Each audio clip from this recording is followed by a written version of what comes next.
Hi hello ನಮಸ್ತೆ ಎಲ್ಲರಿಗೂ info media ಜಗತ್ತು ಚಾನಲಿನ ಮತ್ತೊಂದು ವಿಡಿಯೋಗೆ ಸುಸ್ವಾಗತ. ಸ್ನೇಹಿತರೆ, ಎಲ್ಲರೂ ಹೇಗಿದ್ದೀರಾ? ಎಲ್ಲರೂ ಚೆನ್ನಾಗಿದ್ದೀರಾ ಅಂದ್ಕೊಂಡಿದ್ದೀನಿ. ನಾನು ಕೂಡ ತುಂಬಾ ಚೆನ್ನಾಗಿದ್ದೀನಿ. ಎಲ್ಲರೂ ಚೆನ್ನಾಗಿದ್ದೀರಾ ಅಂದ್ಕೊಂಡು ಭಾವಿಸ್ಕೊಂಡು ಇವತ್ತಿನ ಒಂದು ವಿಡಿಯೋನ ಶುರು ಮಾಡಿಬಿಡೋಣ. ಇವತ್ತಿನ ಒಂದು ವಿಡಿಯೋದಲ್ಲಿ ಮೇಷರಾಶಿಯವರಿಗೆ ಜುಲೈ 14ರ ನಂತರ ಸಾಕಷ್ಟು ಬದಲಾವಣೆಯನ್ನು ನೋಡಲಿದ್ದೀರಿ. ಏಕೆಂದರೆ ಜುಲೈ 14ನೇ ತಾರೀಕು ಆಷಾಢ ಅಮಾವಾಸ್ಯೆ ಇದೆ, ಅಥವಾ ಮಣ್ಣೆತ್ತಿನ ಅಮಾವಾಸ್ಯೆ ಎಂದು ಕೂಡ ಕರೆಯಲಾಗುತ್ತದೆ. ಈ ಅಮಾವಾಸ್ಯೆಯ ಮಹತ್ವವನ್ನು ತಿಳಿಸ್ಕೊಡ್ತೀನಿ. ನಂತರ ಮೇಷರಾಶಿಯವರಿಗೆ ವ್ಯಾಪಾರ ವ್ಯವಹಾರದಲ್ಲಿ, ಹಣಕಾಸಿನಲ್ಲಿ, ವೃತ್ತಿ ಜೀವನದಲ್ಲಿ ಏನೆಲ್ಲ ಬದಲಾವಣೆಗಳನ್ನು ಗ್ರಹಗಳು ಸೂಚಿಸಲಿದೆ, ಯಾವುದರ ಬಗ್ಗೆ ಮುನ್ನೆಚ್ಚರಿಕೆಗಳನ್ನು ತೆಗೆದುಕೊಳ್ಬೇಕು ಅನ್ನೋದನ್ನ ಕಂಪ್ಲೀಟ್ ಆಗಿ ಇದೇ ವಿಡಿಯೋದಲ್ಲಿ ತಿಳಿಸ್ಕೊಡ್ತಾ ಹೋಗ್ತೀನಿ. ಇದನ್ನೆಲ್ಲ ತಿಳ್ಕೋಬೇಕು ಅಂದರೆ ಎಲ್ಲೂ ಕೂಡ ವಿಡಿಯೋನ ಸ್ಕಿಪ್ ಮಾಡಬಾರ್ದು. ಅಂದರೆ ವಿಡಿಯೋನ ಕಟ್ ಮಾಡಿ ಓಡಿಸ್ಕೊಂಡು ನೋಡ್ತೀನಿ ಅಂದರೆ ಫುಲ್ ಇನ್ಫಾರ್ಮೇಷನ್ ಅರ್ಥ ಆಗಲ್ಲ. ಸೊ ಹಾಗಾಗಿ ಎಲ್ಲ ವಿಡಿಯೋದಲ್ಲೂ ತಿಳಿಸ್ತಾ ಇರ್ತೀನಿ. ಮೊದಲಿಂದ ಕೊನೆ ತನಕ ಸಂಪೂರ್ಣವಾಗಿ ವಿಡಿಯೋವನ್ನು ವಾಚ್ ಮಾಡಿ. ವಿಡಿಯೋದಲ್ಲಿ ಒಳ್ಳೆಯ ಮಾಹಿತಿ ಸಿಕ್ಕಿದ್ದಲ್ಲಿ ದಯವಿಟ್ಟು ವಿಡಿಯೋಗೆ ಲೈಕ್ ಮಾಡೋದನ್ನ ಮರೆತಿದ್ದೀರ, ಲೈಕ್ ಮಾಡಿ.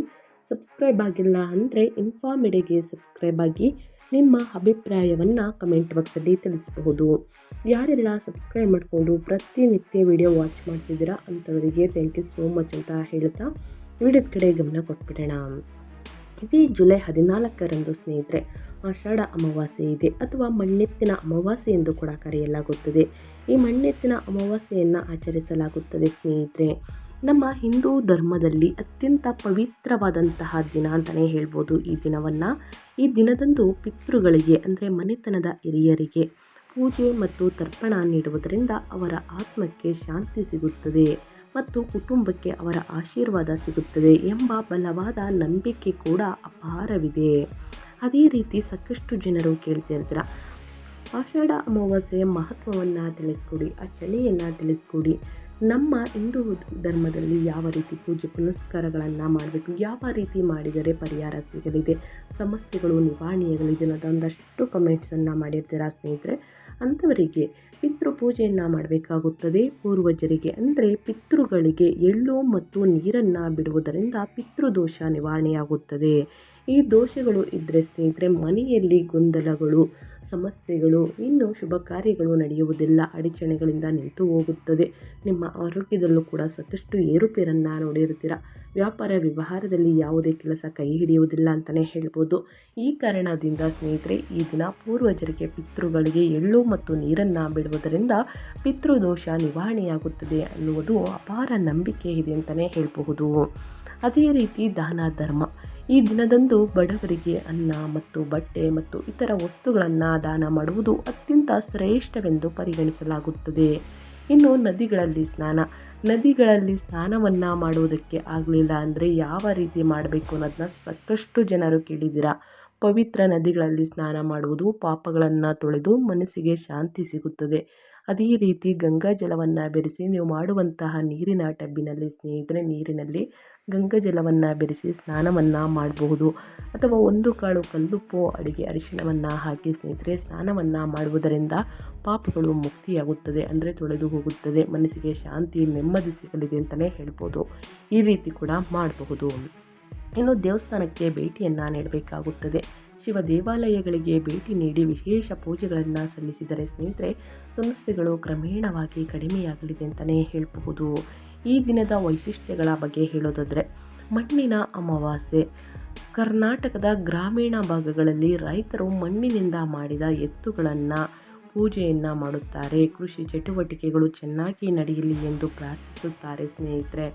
ಇನ್ನು ರೈತರು ತಮ್ಮ ಜಮೀನಿನಲ್ಲಿ ಬಿತ್ತನೆ ಕಾರ್ಯವನ್ನು ಆರಂಭಿಸಲು ಈ ದಿನವನ್ನು ಮಂಗಳಕರವೆಂದು ಭಾವಿಸುತ್ತಾರೆ.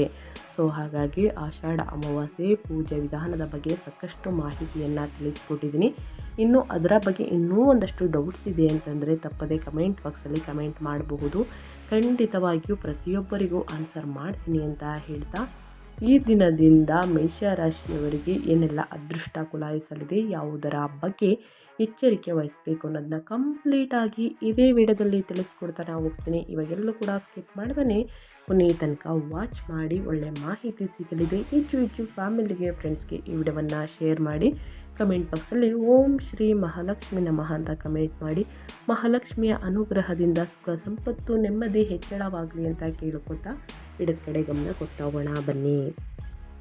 ಮೇಷರಾಶಿಯವರಿಗೆ ಒಟ್ಟಾರೆಯಾಗಿ ಹೇಳಬೇಕು ಅಂದರೆ ಜುಲೈ ದ್ವಿತೀಯಾರ್ಧದಿಂದ ಅಂದರೆ 14ನೇ ತಾರೀಕಿಂದ ಅಮಾವಾಸ್ಯೆಯ ದಿನದಿಂದ ಏನೆಲ್ಲ ಬದಲಾವಣೆಯನ್ನು ನೋಡಲಿದ್ದೀರಿ ನನ್ನ ಪ್ರಮುಖ ವಿಷಯಗಳನ್ನು ಹೇಳೋದಾದರೆ, ಮಂಗಳವು 2ನೇ ಮನೆಯನ್ನು ಸಕ್ರಿಯಗೊಳಿಸುತ್ತದೆ. ವೃಷಭ ರಾಶಿಯಲ್ಲಿ ಮಂಗಳನ ಸಂಚಾರ ಆದಾಯ, ಮಾತು ಮತ್ತು ಕುಟುಂಬದ ಹಣಕಾಸುಗಳಿಗೆ ಶಕ್ತಿಯನ್ನು ತರುತ್ತದೆ. ಆದರೆ ಅದಕ್ಕೆ ತಾಳ್ಮೆ ಮತ್ತು ಎಚ್ಚರಿಕೆಯ ಮಾತು ಕೂಡ ಬೇಕಾಗುತ್ತದೆ.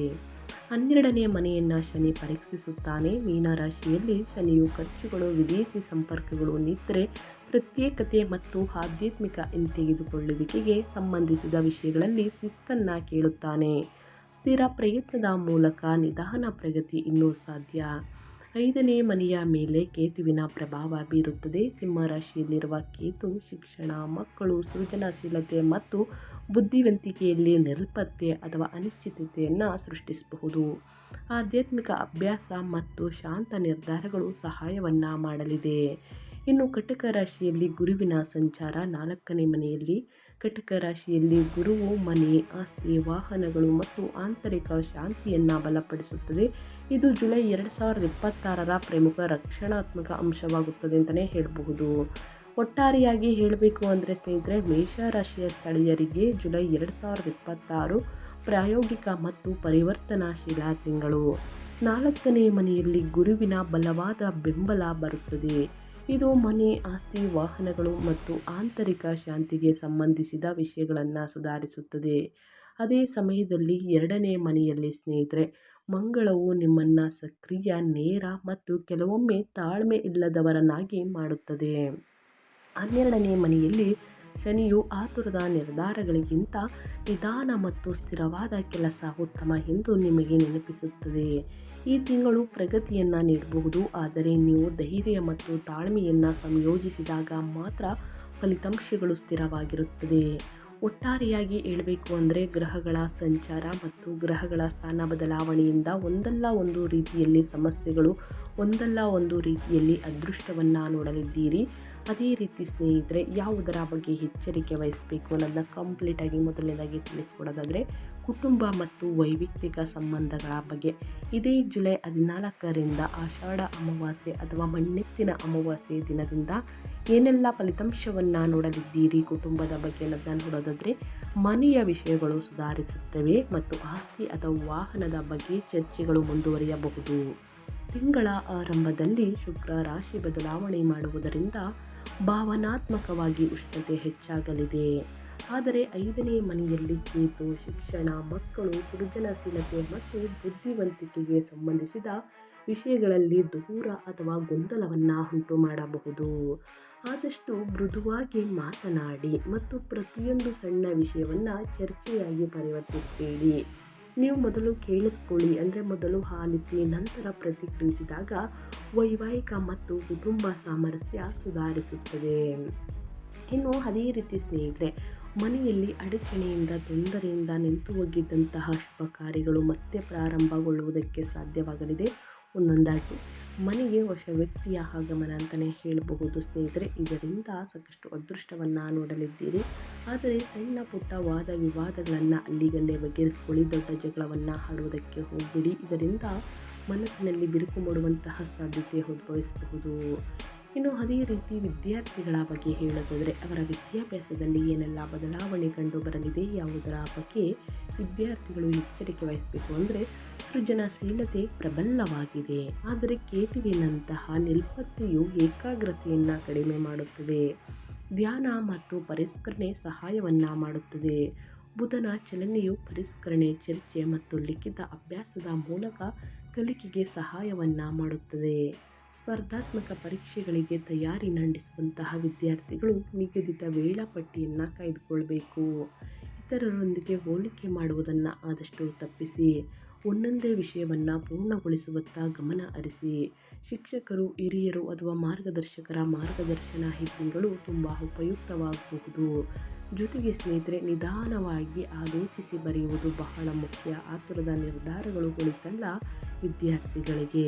ಇನ್ನು ಗುರು ಹಿರಿಯರನ್ನು ಗೌರವಿಸಿ, ತಂದೆ ತಾಯಿಯ ಮಾತನ್ನು ಪಾಲಿಸಿ, ಒಂದು ವೇಳಾಪಟ್ಟಿಯನ್ನು ರಚಿಸಿ, ಸರಿಯಾದ ಸಮಯಕ್ಕೆ ಕೂತು ಅಧ್ಯಯನವನ್ನು ಮಾಡಿದ್ದಲ್ಲಿ ಮೇಷರಾಶಿಯ ವಿದ್ಯಾರ್ಥಿಗಳು ಮುಂದಿನ ದಿನಗಳಲ್ಲಿ ಉನ್ನತ ಫಲಿತಾಂಶವನ್ನು ಗಳಿಸಲಿದ್ದೀರಿ. ಒಟ್ಟಾರೆಯಾಗಿ ಏನೆಲ್ಲ ಅದೃಷ್ಟದ ಫಲಗಳನ್ನು ಗಳಿಸಲಿದ್ದೀರಿ ಅಂತ ಕಂಪ್ಲೀಟಾಗಿ ತಿಳಿಸ್ಕೊಟ್ಟಿದ್ದೀನಿ. ಇನ್ನು ಅದೇ ರೀತಿ ನಿಮ್ಮ ಆರೋಗ್ಯ ಮತ್ತು ಯೋಗಕ್ಷೇಮದ ಬಗ್ಗೆ ಹೇಳೋದಾದರೆ ಯಾವುದರ ಬಗ್ಗೆ ಎಚ್ಚರಿಕೆ ವಹಿಸಬೇಕು, ಏನೆಲ್ಲ ಅದೃಷ್ಟವನ್ನು ನೋಡಲಿದ್ದೀರಿ ಅಂತ ನೋಡ್ತಾ ಹೋಗೋಣ. ಮೊದಲನೇದಾಗಿ ವಾಹನವನ್ನು ನಿಧಾನವಾಗಿ ಚಾಲನೆ ಮಾಡಬೇಕಾಗುತ್ತದೆ. ಬರೀ ಅತಿಯಾಗಿ ತಡರಾತ್ರಿಯಲ್ಲೇ ವಾಹನವನ್ನು ಚಾಲನೆ ಮಾಡುವುದಕ್ಕೆ ಮುಂದಾಗಲಿದ್ದೀರಿ ಸ್ನೇಹಿತರೆ. ಇದರಿಂದ ಅಪಾಯಗಳನ್ನು ಗ್ರಹಗಳು ಸೂಚಿಸುತ್ತಿದೆ. ಅತಿ ವೇಗ ಒಳಿತಲ್ಲ, ಇದನ್ನು ಗಮನದಲ್ಲಿಟ್ಕೊಳ್ಳಿ. ನಿದ್ರೆ, ಪಾದಗಳು, ಕಣ್ಣುಗಳು ಮತ್ತು ಆಸ್ಪತ್ರೆ ಸಂಬಂಧಿತ ಖರ್ಚುಗಳಿಗೆ ಕಾಳಜಿ ಅಗತ್ಯ. ಅಂದರೆ ಈ ವಿಷಯಗಳ ಬಗ್ಗೆ ಎಚ್ಚರಿಕೆ ವಹಿಸುವುದು ಬಹಳ ಮುಖ್ಯ ಮೇಷರಾಶಿಯ ವ್ಯಕ್ತಿಗಳು. ಮಂಗಳ ಗ್ರಹವು ಶಾಖ, ಕಿರಿಕಿರಿ ಮತ್ತು ಚಡಪಡಿಕೆಯನ್ನು ಹೆಚ್ಚಿಸಬಹುದು. ಆದ್ದರಿಂದ ಅನಿಯಮಿತ ಆಹಾರ, ಕೋಪ ಮತ್ತು ಅತಿಯಾದ ಕೆಲಸವನ್ನು ತಪ್ಪಿಸಿ. ನಿರ್ಲಕ್ಷ್ಯಪಟ್ಟಂತಹ ಸಮಸ್ಯೆಯನ್ನು ಮುಂದೂಡಬಾರ್ದು. ಇಂದು ಶನಿ ಗ್ರಹ ಸೂಚನೆ ಅಂತಲೇ ಹೇಳಬಹುದು. ಯಾವುದೇ ಸಮಸ್ಯೆ ಕಂಡು ಬಂದಿದ್ದಲ್ಲಿ ಅದನ್ನು ಬೇಗ ಬಗೆಹರಿಸಿಕೊಳ್ಳುವುದಕ್ಕೆ ಮುಂದಾಗಿ ಸ್ನೇಹಿತರೆ.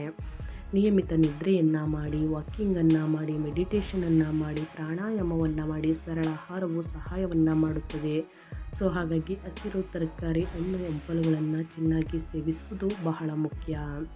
ಇನ್ನು ನಿಮಗೆ ಈಗಾಗಲೇ ದೀರ್ಘಕಾಲದ ಆರೋಗ್ಯ ಸಮಸ್ಯೆ ಇದ್ದರೆ ತಡ ಮಾಡದೆ ವೈದ್ಯಕೀಯ ಸಲಹೆಯನ್ನು ಅನುಸರಿಸಿ. ಖಂಡಿತವಾಗಿಯೂ ಸಮಸ್ಯೆಗಳು ಕ್ರಮೇಣವಾಗಿ ಕಡಿಮೆಯಾಗಲಿದೆ. ತಪ್ಪದೆ ನಿಮ್ಮ ಆರೋಗ್ಯದ ಕಡೆ ಗಮನ ಹರಿಸಿ ಅಂತ ಹೇಳ್ತಾ ಮೇಷರಾಶಿಯವರಿಗೆ ಇನ್ನು ಮುಂದಿನದಾಗಿ ಹೇಳೋದಾದರೆ ಹಣಕಾಸು ಮತ್ತು ಹಣ ಅಂದರೆ ನಿಮ್ಮ ಫೈನಾನ್ಸ್ ಬಗ್ಗೆ ಹೇಳೋದಾದರೆ ಏನೆಲ್ಲ ಬದಲಾವಣೆಯನ್ನು ನೋಡಲಿದ್ದೀರಿ ಅಂದರೆ ಆದಾಯದ ಅರಿವು ಸುಧಾರಿಸುತ್ತದೆ. ಆದರೆ ಕಠಿಣ ಮಾತು ಮತ್ತು ಕೌಟುಂಬಿಕ ಭಿನ್ನಾಭಿಪ್ರಾಯವು ಹಣಕಾಸಿನ ವಿಷಯಗಳಿಗೆ ತೊಂದರೆ ನೀಡಬಹುದು, ಅಂದರೆ ಉಂಟು ಮಾಡಬಹುದು. ಗುರುವು ರಕ್ಷಣೆ ಮತ್ತು ಉತ್ತಮ ತೀರ್ಪನ್ನು ತರುತ್ತಾನೆ. ವಿಶೇಷವಾಗಿ 4ನೇ ಮನೆಗೆ ಸಂಬಂಧಿಸಿದ ವಿಷಯಗಳಲ್ಲಿ ಸ್ಥಿರವಾದಂತಹ ಕೆಲಸದ ಮೂಲಕ ಆದಾಯವು ಸುಧಾರಿಸಬಹುದು. ಆದರೆ ಖರ್ಚುಗಳನ್ನು ಬರೆದಿಟ್ಟುಕೊಳ್ಬೇಕು ಮತ್ತು ನಿಯಂತ್ರಿಸಬೇಕು. ಯಾವುದೇ ಪುರಾವೆಗಳಿಲ್ಲದೆ, ಊಹಾತ್ಮಕ ನಿರ್ಧಾರಗಳಿಲ್ಲದೆ ಮತ್ತು ಭಾವನಾತ್ಮಕ ಖರೀದಿಗಳಿಲ್ಲದೆ ಸಾಲ ನೀಡುವುದನ್ನು ತಪ್ಪಿಸಿ. ಅದು ಯಾರೇ ಆದರೂ ಪರವಾಗಿಲ್ಲ ಸ್ನೇಹಿತರೆ. ನೀವು ಆಸ್ತಿ, ವಾಹನ, ಶಿಕ್ಷಣ, ಪ್ರಯಾಣ ಅಥವಾ ವ್ಯಾಪಾರ ಹೂಡಿಕೆಯನ್ನು ಮಾಡ್ತಿದ್ರೆ ಖಂಡಿತವಾಗಿಯೂ ಸ್ನೇಹಿತರೆ ಅದರಿಂದ ಲಾಭವನ್ನು ನೋಡಲಿದ್ದೀರಿ. ಅಥವಾ ವ್ಯಾಪಾರ ಹೂಡಿಕೆಯನ್ನು ಯೋಚಿಸುತ್ತಿದ್ದರೆ ಅಂತಿಮಗೊಳಿಸುವ ಮೊದಲು ಆಯ್ಕೆಗಳನ್ನು ಎಚ್ಚರಿಕೆಯಿಂದ ಹೋಲಿಕೆಯನ್ನು ಮಾಡಿ. ಆತುರದ ನಿರ್ಧಾರಗಳು ಒಳಿತಲ್ಲ. ಇನ್ನು ಮುಂದಿನ ದಿನಗಳಲ್ಲಿ ಆಸ್ಪತ್ರೆಗಳಿಗೆ ಸ್ನೇಹಿತರೆ ನಿಮ್ಮ ಹೆಲ್ತ್ ಬಗ್ಗೆ ಒಂದಷ್ಟು ಹಣವನ್ನು ಖರ್ಚು ಮಾಡ್ತೀರಾ, ಅದರ ಬಗ್ಗೆ ಎಚ್ಚರಿಕೆ ವಹಿಸಿ. ಇನ್ನು ಮುಂದಿನದಾಗಿ ಹೇಳೋದಾದರೆ ವ್ಯಾಪಾರ, ವ್ಯವಹಾರ, ಸ್ವಯಂ ಉದ್ಯೋಗದ ಬಗ್ಗೆ ಮೇಷರಾಶಿಯ ವ್ಯಕ್ತಿಗಳು ಯಾವುದರ ಬಗ್ಗೆ ಎಚ್ಚರಿಕೆ ವಹಿಸಬೇಕು ಅಂದರೆ ವ್ಯವಹಾರಸ್ಥರು ಈ ತಿಂಗಳನ್ನು ವಾಸ್ತವಿಕ ಯೋಜನೆಗಾಗಿ ಬಳಸಬೇಕು. ಗುರುವು ಮನೆ, ಆಸ್ತಿ, ವಾಹನಗಳು ಮತ್ತು ಆಂತರಿಕ ಶಾಂತಿಯ ಮೂಲಕ ಬೆಳವಣಿಗೆಗೆ ಬೆಂಬಲ ನೀಡಿದರೆ ಬುಧನ ಚಲನೆಯು ಚರ್ಚೆಗಳು, ಕಾಗದ ಪತ್ರಗಳು ಮತ್ತು ಮಾತುಕತೆಗಳನ್ನು ಸುಧಾರಿಸುತ್ತದೆ. ನಿಮ್ಮ ಕ್ಷೇತ್ರವನ್ನು ಅವಲಂಬಿಸಿ ಹೊಸ ಗ್ರಾಹಕರು, ಸಂಪರ್ಕಗಳು, ಪ್ರಯಾಣ ಅಥವಾ ಆನ್ಲೈನ್ ಸಂವಹನದ ಮೂಲಕ ಬರಬಹುದು. ಭಾವನೆ ಅಥವಾ ಒತ್ತಡದ ಮೇಲೆ ಮಾತ್ರ ವಿಸ್ತರಿಸಬೇಡಿ. ಮಂಗಳವು ನಿಮಗೆ ಆತ್ಮವಿಶ್ವಾಸವನ್ನು ನೀಡಬಹುದು, ಆದರೆ ಶನಿಯು ದಸ್ತಾವೇಜೀಕರಣ, ಬಜೆಟ್ ನಿಯಂತ್ರಣ ಮತ್ತು ತಾಳ್ಮೆಯನ್ನು ಕೇಳುತ್ತದೆ. ನಿರ್ಧಾರಗಳನ್ನು ಸರಿಯಾಗಿ ಪರಿಶೀಲಿಸಿದಾಗ ರಿಯಲ್ ಎಸ್ಟೇಟ್, ಶಿಕ್ಷಣ, ಸಲಹಾ, ಸಂವಹನ, ತಾಂತ್ರಿಕ ಕೆಲಸ, ವ್ಯಾಪಾರ ಮತ್ತು ಸೇವಾ ಆಧಾರಿತ ಚಟುವಟಿಕೆಗಳು ಪ್ರಗತಿಯನ್ನು ಸಾಧಿಸಬಹುದು. ಒಟ್ಟಾರೆಯಾಗಿ ಹೇಳಬೇಕು ಅಂದರೆ ವ್ಯಾಪಾರ ವ್ಯವಹಾರದಲ್ಲಿ ಹೂಡಿಕೆಯನ್ನು ಮಾಡ್ತೀನಿ ಅಂತಂದರೆ ಸ್ನೇಹಿತರೆ ಯೋಚಿಸಿ ನಿರ್ಧಾರಗಳನ್ನು ತೆಗೆದುಕೊಳ್ಳಿ ಅಥವಾ ಪರಿಣಿತರ ಸಲಹೆಗಳನ್ನು ಅನುಸರಿಸಿ. ಖಂಡಿತವಾಗಿಯೂ ನಷ್ಟವನ್ನು ನೋಡುವುದಿಲ್ಲ, ಲಾಭವನ್ನು ನೋಡಲಿದ್ದೀರಿ. ಇದನ್ನು ಗಮನದಲ್ಲಿಟ್ಕೊಳ್ಳಿ. ಇನ್ನು ಅದೇ ರೀತಿ ವೃತ್ತಿ ಮತ್ತು ಉದ್ಯೋಗದ ಬಗ್ಗೆ ಹೇಳೋದಾದರೆ ಆಸ್ತಿ, ವಾಹನ, ಆಡಳಿತ, ಶಿಕ್ಷಣ, ಸಾರ್ವಜನಿಕ ಬೆಂಬಲ ಮತ್ತು ಕಚೇರಿ ಸೌಲಭ್ಯಗಳಿಗೆ ಸಂಬಂಧಿಸಿದ ಕೆಲಸಗಳು ಸಕ್ರಿಯವಾಗುತ್ತವೆ. ತಿಂಗಳ ಮಧ್ಯದಿಂದ ಅಂತಂದರೆ ಜುಲೈ 14ನೇ ತಾರೀಕು ನಂತರ ಹಿರಿಯರ ಬೆಂಬಲ ಸುಧಾರಿಸಬಹುದು. ತಿಂಗಳ ದ್ವಿತೀಯಾರ್ಧವು ಹೆಚ್ಚು ನಿರ್ಣಾಯಕವಾಗುತ್ತದೆ, ಏಕೆಂದರೆ ಸೂರ್ಯನು ಸ್ನೇಹಿತರೆ ಸಾಕಷ್ಟು ಅದೃಷ್ಟವನ್ನು ನೀಡಲಿದೆ ಅಂತಲೇ ಹೇಳ್ಬೋದು. ಕರ್ಕ ರಾಶಿಯಲ್ಲಿ ಉತ್ತುಂಗದಲ್ಲಿರುವ ಗುರುವಿನ ಜೊತೆ ಸೇರುತ್ತಾರೆ. ಮೇಷರಾಶಿಯವರಿಗೆ ಇದು 4ನೇ ಮನೆಯನ್ನು ಸಕ್ರಿಯಗೊಳಿಸುತ್ತದೆ. ಆದ್ದರಿಂದ ಮನೆ, ಆಸ್ತಿ, ವಾಹನಗಳು ಮತ್ತು ಆಂತರಿಕ ಶಾಂತಿಗೆ ಸಂಬಂಧಿಸಿದ ವೃತ್ತಿ ನಿರ್ಧಾರಗಳು ಮುಖ್ಯವಾಗುತ್ತವೆ. ಇನ್ನು ಅದೇ ರೀತಿ 2ನೇ ಮನೆಯಲ್ಲಿ ಮಂಗಳ ಗ್ರಹವು ಧೈರ್ಯ ಮತ್ತು ವೇಗವನ್ನು ನೀಡುತ್ತದೆ. ಆದಾಗ್ಯೂ ಹಿರಿಯರು, ಕ್ಲೈಂಟ್ಗಳು ಅಥವಾ ಸಹೋದ್ಯೋಗಿಗಳೊಂದಿಗೆ ಕಠಿಣವಾಗಿ ಮಾತನಾಡುವುದನ್ನು ತಪ್ಪಿಸಿ. 12ನೇ ಮನೆಯಲ್ಲಿ ಶನಿಯ ಸ್ಥಾನವು ಕೆಲವು ಫಲಿತಾಂಶಗಳನ್ನು ವಿಳಂಬಗೊಳಿಸಬಹುದು, ಆದರೆ ಇದು ನಿಮಗೆ ಹೆಚ್ಚು ಪ್ರಬುದ್ಧ ಕೆಲಸದ ಮಾದರಿಯನ್ನು ನಿರ್ಮಿಸಲು ಸಹಾಯವನ್ನು ಮಾಡುತ್ತದೆ. ಒಟ್ಟಾರೆಯಾಗಿ ಏನೆಲ್ಲ ಅದೃಷ್ಟದ ಫಲಗಳನ್ನು ಗಳಿಸಲಿದ್ದೀರಿ, ಯಾವುದರ ಬಗ್ಗೆ ಎಚ್ಚರಿಕೆ ವಹಿಸಬೇಕು ಅನ್ನೋದನ್ನ ಕಂಪ್ಲೀಟಾಗಿ ತಿಳಿಸ್ಕೊಟ್ಟಿದ್ದೀನಿ ಸ್ನೇಹಿತರೆ. ಇವಾಗ ಸಣ್ಣ ಪುಟ್ಟ ಪರಿಹಾರವನ್ನು ತಿಳಿಸ್ಕೊಡ್ತೀನಿ. ಈ ಪರಿಹಾರವನ್ನು ಅನುಸರಿಸಿ ಸಮಸ್ಯೆಗಳು ನಿವಾರಣೆಯಾಗಲಿದೆ. ಮೊದಲನೇದಾಗಿ ಈ ತಿಂಗಳು ಒತ್ತಡವನ್ನು ಕಡಿಮೆ ಮಾಡಲು ಮತ್ತು ಗುರು, ಶನಿ ಮತ್ತು ಇತರ ಗ್ರಹಗಳ ಅನುಕೂಲಕರ ಫಲಿತಾಂಶಗಳನ್ನು ಬಲಪಡಿಸಲು ನಾನು ಹೇಳುವಂತಹ ಸರಳ ಪರಿಹಾರವನ್ನು ಮೇಷರಾಶಿಯವರು ಅನುಸರಿಸಬೇಕಾಗುತ್ತದೆ. ಆದಷ್ಟು ಸಮಸ್ಯೆಗಳು ನಿವಾರಣೆಯಾಗಲಿದೆ. ಕೋಪ ಮತ್ತು ಕಠೋರ ಮಾತುಗಳನ್ನು ಕಡಿಮೆ ಮಾಡಲು ಮಂಗಳವಾರದಂದು ಸುಬ್ರಹ್ಮಣ್ಯ ದೇವರಿಗೆ ಪ್ರಾರ್ಥನೆಯನ್ನು ಸಲ್ಲಿಸಿ. ಸ್ಪಷ್ಟತೆ ಮತ್ತು ಭಯದಿಂದ ಮುಕ್ತಿಗಾಗಿ ಗಣಪತಿ ಅಥರ್ವಶೀರ್ಷವನ್ನು ಪಠಿಸಿ ಮತ್ತು ಕೇಳಿ ಸ್ನೇಹಿತರೆ. ಶನಿಯ ಒತ್ತಡ ಕಡಿಮೆ ಮಾಡಲು ಶನಿವಾರದಂದು ಎಳ್ಳೆಣ್ಣೆಯ ದೀಪವನ್ನು ಹಚ್ಚಿ ಶನಿವಾರದಂದು ಶನಿದೇವರಿಗೆ ಎಳ್ಳೆಣ್ಣೆಯ ತೈಲಾಭಿಷೇಕವನ್ನು ಮಾಡಿಸಿ. ಆದಷ್ಟು ಬಡವರಿಗೆ, ನಿರ್ಗತಿಕರಿಗೆ, ಅಸಹಾಯಕರಿಗೆ ಕಪ್ಪು ಎಳ್ಳು, ಕಪ್ಪು ಬಟ್ಟೆಯನ್ನು ದಾನ ಮಾಡಿ. ಆದಷ್ಟು ಈ ಸಣ್ಣ ಪುಟ್ಟ ಸಹಾಯವನ್ನು ಮಾಡ್ತಾ ಬನ್ನಿ. ಖಂಡಿತವಾಗಿಯೂ ನಿಮ್ಮ ಜೀವನದಲ್ಲಿರುವ ಸಮಸ್ಯೆಗಳು ಕ್ರಮೇಣವಾಗಿ ಕಡಿಮೆಯಾಗಲಿದೆ. ಮೇಷರಾಶಿಯವರಿಗೆ ಯಾವುದರ ಬಗ್ಗೆ ಎಚ್ಚರಿಕೆ ವಹಿಸಬೇಕು, ಏನೆಲ್ಲ ಅದೃಷ್ಟದ ಫಲಗಳನ್ನು ಗಳಿಸಲಿದ್ದೀರಿ ನನ್ನ ಕಂಪ್ಲೀಟಾಗಿ ಇದೇ ವಿಡಿಯೋದಲ್ಲಿ ತಿಳಿಸ್ಕೊಟ್ಟಿದ್ದೀನಿ. ಇದನ್ನೆಲ್ಲ ತಿಳ್ಕೊಂಡು ಒಳ್ಳೆ ಮಾಹಿತಿ ಸಿಕ್ಕಿದೆ ಅಂದರೆ ಸ್ನೇಹಿತರೆ ವಿಡಿಯೋಗೆ ಲೈಕ್ ಮಾಡೋದನ್ನ ಮರ್ತಿದ್ದೀರಾ, ಲೈಕ್ ಮಾಡಿ. ಇನ್ನೂ ನನ್ನ ಚಾನಲ್ನ ಸಬ್ಸ್ಕ್ರೈಬ್ ಮಾಡ್ಕೊಂಡಿಲ್ಲ ಅಂದರೆ ಇನ್ಫಾರ್ಮಿಡಿಯಾಗೆ ಸಬ್ಸ್ಕ್ರೈಬ್ ಆಗಿ ನಿಮ್ಮ ಅಭಿಪ್ರಾಯಗಳನ್ನು ಕಮೆಂಟ್ ಬಾಕ್ಸಲ್ಲಿ ತಿಳಿಸ್ಬೋದು. ಯಾರೆಲ್ಲ ಸಬ್ಸ್ಕ್ರೈಬ್ ಮಾಡಿಕೊಂಡು ಪ್ರತಿನಿತ್ಯ ವಿಡಿಯೋ ವಾಚ್ ಮಾಡ್ತಾ ಇದ್ದೀರಾ ಅಂಥವರಿಗೆ ಥ್ಯಾಂಕ್ ಯು ಸೋ ಮಚ್ ಅಂತ ಹೇಳ್ತಾ, ನಿಮಗೂ ಮತ್ತು ನಿಮ್ಮ ಕುಟುಂಬಕ್ಕೆ ತುಂಬಾ ಒಳ್ಳೆಯದಾಗಲಿ ಸ್ನೇಹಿತರೆ. ಶನಿದೇವರ ಆಶೀರ್ವಾದ ನಿಮ್ಮ ಮೇಲಿರಲಿ. ಮತ್ತೊಂದು ವಿಡಿಯೋ ಜೊತೆ ಮತ್ತೊಂದು ಹೊಸ ಭವಿಷ್ಯದಲ್ಲಿ ಸಿಗ್ತೀನಿ. Thank you for watching. ವೀಕ್ಷಕರೇ, ನಿಮ್ಮ ಜೀವನದಲ್ಲಿ ಏನೇ ಸಕಲ ಸಮಸ್ಯೆಗಳು ಇದ್ದರೂ ಕೂಡ ಸ್ಕ್ರೀನ್ ಮೇಲೆ ಕಾಣುತ್ತಿರುವಂತಹ ನಮ್ಮ ಗುರೂಜಿ ನಂಬರ್ ಆದಂತಹ ಪಂಡಿತ್ ಶ್ರೀ ಶಂಕರ್ ನಾರಾಯಣ್ ಗುರೂಜಿ ಅವರಿಗೆ ಒಮ್ಮೆ ಕರೆ ಮಾಡಿ. ನಿಮ್ಮ ಸಕಲ ಸಮಸ್ಯೆಗಳಿಗೆ ಪರಿಹಾರವನ್ನು ಮಾಡಿಕೊಡುತ್ತಾರೆ.